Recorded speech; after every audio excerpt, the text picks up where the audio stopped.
All right, welcome back. It's still the news review segment on Breakfast Daily, and we're having conversations here. Let's take a look at the next topic that we'll be going through, the Agenda 111 project. 400 million invested, but so far none are operational. Let me take you to that story there on citynewsroom.com. $400 million spent on Agenda 111, yet no hospital operational, says Mahama. Now, as a quick short read as well, President John Dramani Mahama has disclosed that approximately $400 million was spent on the Agenda 111 hospital project under the previous administration without a single facility being fully operational. The revelation came during his maiden State of the Nation address in his second term before Parliament on Tuesday. Now, Agenda 111, an ambitious healthcare initiative aimed at constructing 111 hospitals nationwide, was launched to bridge the country's healthcare infrastructure gap. Now, however, President Mahama's remarks indicate that despite significant financial commitments, none of the hospitals have been completed and made operational. It is worth disclosing that, and this is the quote, is worth disclosing that $400 million has already been disbursed under Agenda 111 project, the president said, indicating that not a single hospital under this gargantuan initiative is serving the people of Ghana. President Mahama further suggested that the amount already spent could have facilitated the completion and operationalization of at least 22 of the proposed hospitals if resources had been utilized efficiently. Now, let me come to you, Ibrahim, on this one. First of all, is it the case that none at all are operational? But secondly, I think it gives, unfortunately, a wrong impression in the sense that it makes it look as if not much has been done, which may not necessarily be the case. Yeah. Thank you. And on that note, I would hope that President Mahama, the Minister of Health, and the relevant heads do their homework. You have Trede in Achima, Kwanoma, that's Ashanti region. Kokoben in Oforikom, Bokro in Hanta West. These are the 3 hospitals that are ready. Are they operational? No, they're not operational, but they're ready. Okay. You know, they are ready. So he might as well have added that to give a bit of context. Yes. I mean, I think I was speaking earlier about putting Ghana's interests first. Yeah. There's a point where, and that's not to say we don't do politics. Everybody, there's politics. So we know the game. But if you want to play that game, play it well. Say that you can cast it. You know, out of 111, only 3 are ready. I mean, but when you do that, it somehow lowers your integrity as the president. And I say that decisively and with determination. How so? I say that because if you have the facts at hand and you want to somehow hide reality and paint a different picture, when you say something that is true, I'm going to double check. I won't believe it. It's like the boy who cried wolf. Yeah. Say the reality as it is. Victor was saying earlier on, if you have nothing to be guilty of, come and clear yourself. And like you mentioned, afterward the case was dismissed. Am I right? Good. So you have an issue that you want to bring to Ghana's attention in terms of where we are in the Agenda 111. Give an honest account. A lot of the hospitals, I don't have the figures, but I can just say, you know, above that 85, 90%, completion rate. A lot have been completed. But it's about operational. And again, yes, there were timeline differences. The completion time was shifted from the time that the operations initially started. You had those who had won contracts not fulfilling their part, citing financial resource difficulties. That said and done, the majority are in that 85, 90% completion. Okay? The majority. So my point is this. You want to give us, in the State of the Nation address, give us the facts. Because the moment you start to cloud it with, this political talk, it removes, and see, instead of us saying, yes, you're right, now we're attacking you, President John Mahama. The images look quite nice, though, if you look at them. Yeah. You've seen the images over there Yes. on the screen. Yes. And you were saying that most of these are foundation level. Is this foundation level? Yeah. That you said that in the State of the Nation address. Most of the hospitals, Agenda 111, are foundation level. No, but if we say even 51 is most. Yes. Technically, if you say 51%, yes, and I've been emphatic. Yeah. The majority are on that 85, 90. When is 90% your roofing? Okay. Do you get me? Okay. Let us make sure that as we hand the baton from one administration to the other, hits me where I need to be hit. Do you get me? Because that will make sure that I come back better prepared and will deliver a better service. I believe that the mistakes of NDCs under President Mahama's first term, inshallah, they won't repeat the same. I pray so. You learn from it. So when we constructively criticize you and pull you up on where you failed, then you can say, okay, Ibrahim, MPP were right, let me change. You won't admit it to me or the party, but behind scenes, you change how you do certain things. Am I right? So, as a president, give us an honest account. For example, they mentioned, I won't go into there, because otherwise the conversation will diverge from what we're talking about the state of the economy and the power crisis, 2017 compared to 2024. There's been a sharp rebuttal from the MPP. So, have we suffered economically? The answer is unequivocally yes. There's been hardship. Post COVID-19, there's been severe hardship. Please wrap it up. I'm wrapping it up now. So, why would I want to come here and defend something that palpably is indefensible? You want to speak to it and then maybe speak to where the MPP government, in the midst of so much, difficulties, made sure that Ghana stayed afloat and we increased, and you're seeing evidence of that in terms of our economic figures. You can't tell me that after 6 weeks in power, all these indices suddenly came out of nowhere. No, there's a foundation and a trajectory. So on this issue, speak to the facts on the ground and don't try and deceive Ghanaians that not one has been done. Okay. All right. Victor. Yeah, I think that what the president actually said is that not everyone is operational. True. But that impression, what It's impression not does operational. that give? Are you getting it? I think that we can all see, we have eyes.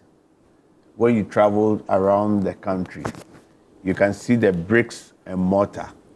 You can see the Agenda 111, the construction sites, all littered over this country. I was talking to some of the medical professionals and the rest. There's a difference between the hospital being made ready. You can see the bricks, mortar, the building being painted. But whilst they have critical equipment that have to be installed before it becomes operational, I think that is what the president was trying to communicate, that yes, they might be ready, but they are not operational. But I think if the president had said, yes, some are ready, yet not operational, that would have given a different picture.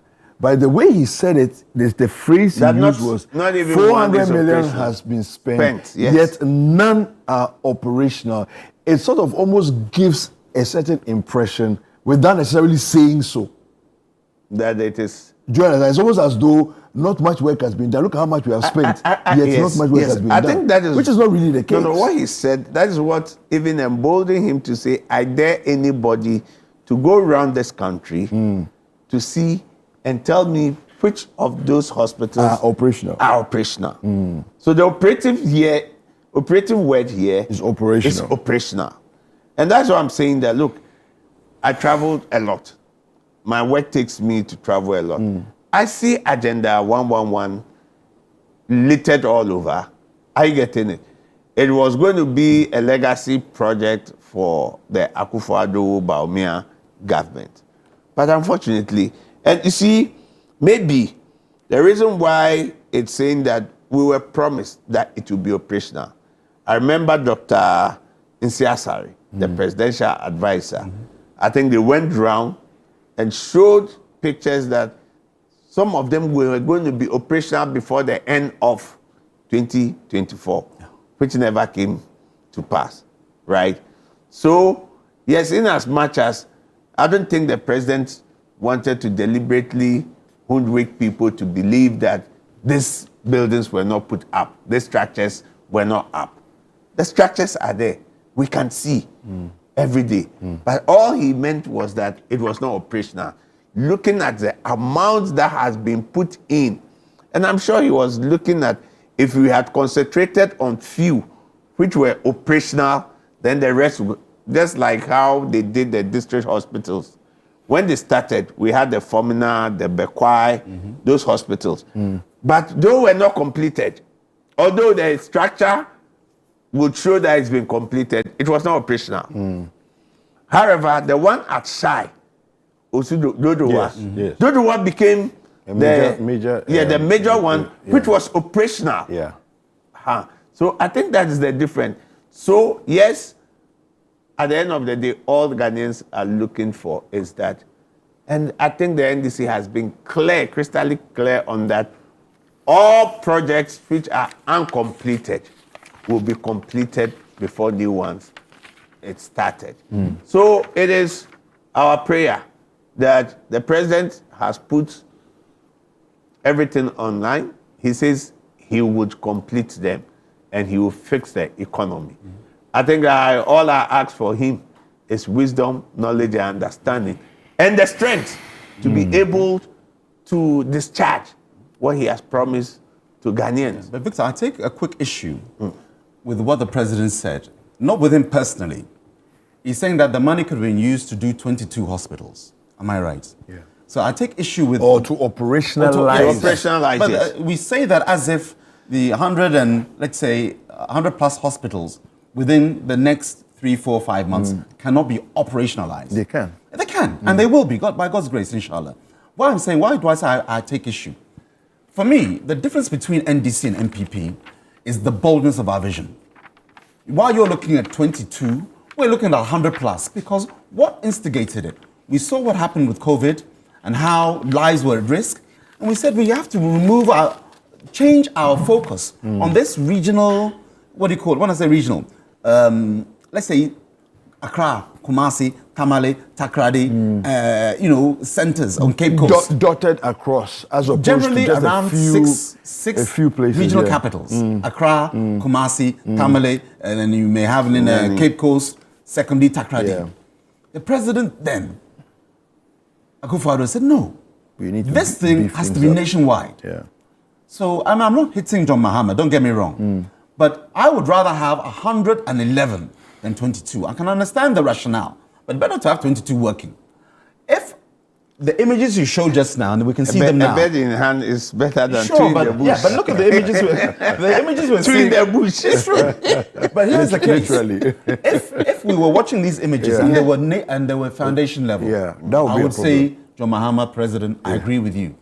But the vision of the MPP said, no, if we put in the effort and sacrifice where we need to sacrifice, this is, and beyond the Baumia, Akufo-Addo legacy, it's a Ghana legacy. That's where the MPP are focused on. And you are saying even 5 months. I'm just saying, I think from where I sit, that even if we looked at the next 1.5 to 2 years, if 111 were operational, that's a major breakthrough from our past. And the reason why I said 5 months, the reason why I said 5 months, because of where they are now. I sit here, privy to some information. Victor is in power now, his party that is, and he can quickly access district hospitals, the contractors. Where are you? And today you don't have to leave Accra. Your district director, your MCE, your DCE, who are your appointees, can confirm or deny that, no, Ibrahim is lying. We're 20% completed. No, Ibrahim is right. It's 97% That's why I'm saying 5 months. And Ibrahim, unfortunately, my constituency, Central Tongu and You Akan. don't have any? We don't have any. It's okay. You let's finish the one. I'll make sure you have it. The next batch will... From here, I'm going to Jubilee House. I'll do a courtesy visit and you have it. All right, gentlemen, I want us to combine the last two topics just quickly so that we can just touch on briefly on them and then wrap up the conversation. So we're looking at... and I'm not going to read the stories here because the stories are also in the papers as well. So parliamentary proceedings, minority boycott orientation for MPs. They are saying that you are spending too much money going to a luxury hotel, come and do it in Parliament. And I'm thinking to myself, this is very rich coming from the minority, because just a few years ago when you were a majority, it was okay to go and do luxury. But now you're saying don't do luxury. Anyway, that's one side. And then government has been, some people are accusing the government of using state funds to fund the Hajj village. Government is denying that as well. So quickly, you, and then I'll come and wrap up with you. Let me start from the Hajj board. Yeah. I think the concept of the Hajj board, as I understand, is that government is the shareholder, the majority shareholder. It's just like you have a company, a board. They have the everything. They pay the people. But you see, that's what that is being done. It's about the institution itself trying to see how they can pre-finance and be able to get their money back. Are you getting it? It's a kind of investment strategy they are looking at. Are we able to help people? People have been doing even pilgrimage without even going through the Hajj board. A lot of people. So they are now trying to look at what can we do that even at the end of the day, we can break even, and at the end of the day, we can also get a lot of people on board that will be able to break even. That is the whole concept. That's why government says that, no, we are not financing the people like we used to do. It used to be that the party or this thing will have to give every constituency who are the Muslims, their caucuses, and give them money, and they go free and come back. That is one of the issues that we are talking. The minority, I think that, you see, when the tables, different strokes for different folks. You see, when you are in the majority, you are thinking that, oh, yes, we are in the majority, we need to enjoy the largesse of government, the benefits, the perks. But once we are in minority, if few of us are not enjoying, then we have to side with the larger society, silent majority society, and say this.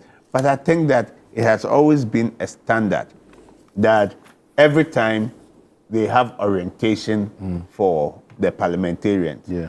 Maybe it's the choice, the venue they are looking at. But you see, they need also an atmosphere that would take them out from all the pressures here and there. If you say we should have it in Parliament, you know the number of people who go to Parliament every day to see their parliamentarians.